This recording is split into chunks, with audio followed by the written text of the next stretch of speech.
Welcome to Samba Samba. Enjoy the video. You start now. Make sure the J7 has enough charge and remove any case or controller that might hold buttons. First method, press and hold power until the power off menu appears, then press and hold power off until the safe mode prompt shows. Second method, reboot the phone and, as Samsung logo appears, press and hold volume down until safe mode appears at the corner.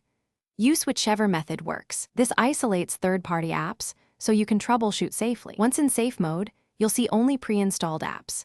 You should inspect settings apps and sort by install date or battery usage to find culprits. Uninstall one suspect app, then reboot normally to confirm the issue is gone. If not, repeat with the next app. Make sure to clear cache for system or launcher apps before uninstalling if you prefer less invasive steps.